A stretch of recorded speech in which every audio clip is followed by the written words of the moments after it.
គម្ពីរនិខមណាំងជំពូកទី18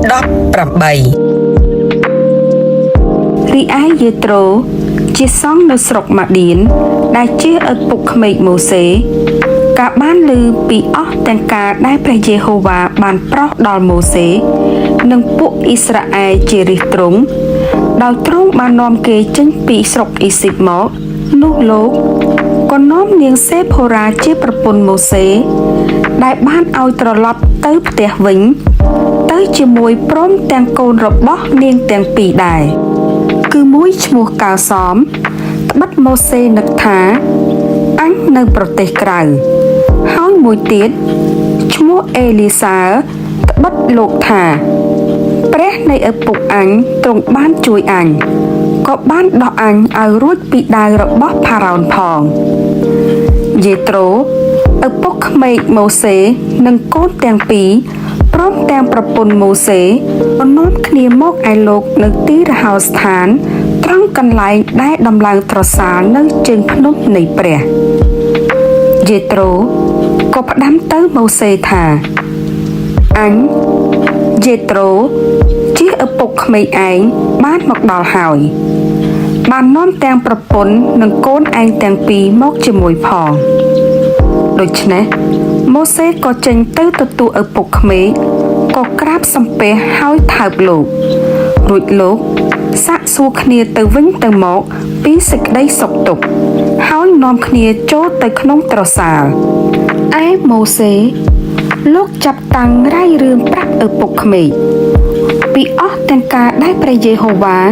ទ្រង់បានធ្វើដល់ផារ៉ោននិងសាសអេស៊ីបដោយទ្រង់យល់ដល់ពួកអ៊ីស្រាអែលនិងពីសេចក្តីទុក្ខលំបាកទាំងប៉ុន្មានដែលកើតមានតាមផ្លូវហើយដែលព្រះយេហូវ៉ាទ្រង់បានជួយឲ្យរួចទាំងអស់យេត្រូក៏មានសេចក្តីអំណរដោយអស់ទាំងសេចក្តីល្អដែលព្រះយេហូវ៉ាបានប្រោសដល់ពួកអ៊ីស្រាអែលដោយទ្រង់បានជួយឲ្យគេរួចពីកណ្ដាប់ដៃនៃពួកសាសអេស៊ីបក៏ពោលថាសូមឲ្យព្រះយេហូវ៉ាបានប្រកបដោយព្រះពរជាព្រះដែលទ្រង់បានជួយឯងឲ្យរួចពីកណ្ដាប់ដៃនៃពួកសាសអេស៊ីបនិងពីកណ្ដាប់ដៃនៃផារ៉ោនព្រមទាំងបណ្ដាជនឲ្យរួចពីក្រោមអំណាចសាសអេស៊ីបផងឥឡូវនេះអញដឹងថាព្រះយេហូវ៉ាទ្រង់ធំលើសអស់ទាំងព្រះត្បិតទ្រង់បានឈ្នះក្នុងអំពើដែលគេបានប្រព្រឹត្តដោយប្រហើនចំពោះឯងរាល់គ្នារួចយេត្រូជិះឪពុកក្មេកម៉ូសេលោកយកដង្វាយដុតនិងញ៉ាញ់បូជាទៅថ្វាយដល់ព្រះហើយអេរ៉ុននិងពួកចាស់ទុំសាសអ៊ីស្រាអែលក៏មកបរិភោគភោជនាហារជាមួយនឹងឪពុកក្មេករបស់ម៉ូសេនៅចំពោះព្រះដែរដល់ថ្ងៃស្អែកឡើងម៉ូសេអង្គុយជំនុំជម្រះរឿងឲ្យបណ្ដាជនទាំងឡាយ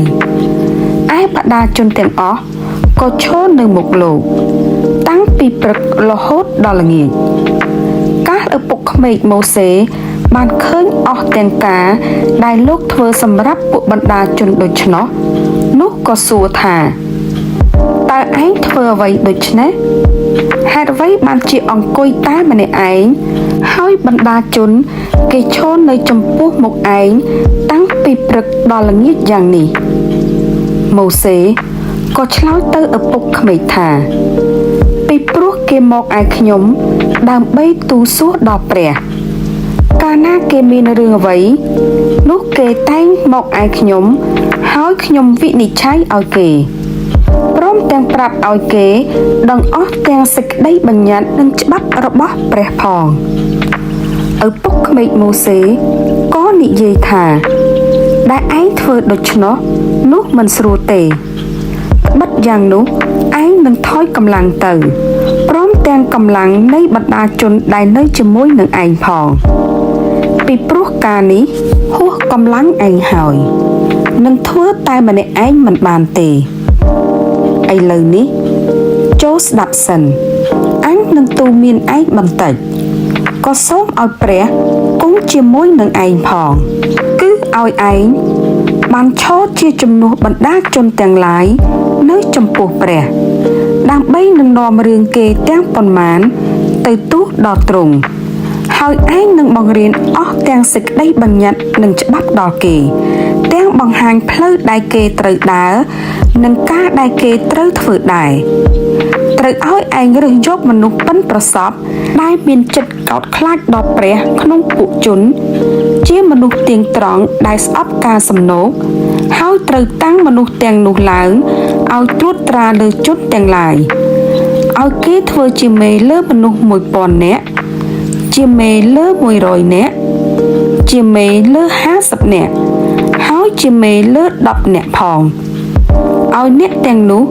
ជំនុំជម្រះពួកជនជាដរាបឯអស់ទាំងរឿងណាធំនោះត្រូវឲ្យគេនាំមកដល់ឯងតែបើជារឿងតូចទេត្រូវឲ្យគេកាត់សេចក្តីដោយខ្លួនគេចោះនោះឯងនឹងបានស្រួលជាងឯអ្នកទាំងនោះនឹងបានជាជំនួយដល់ឯង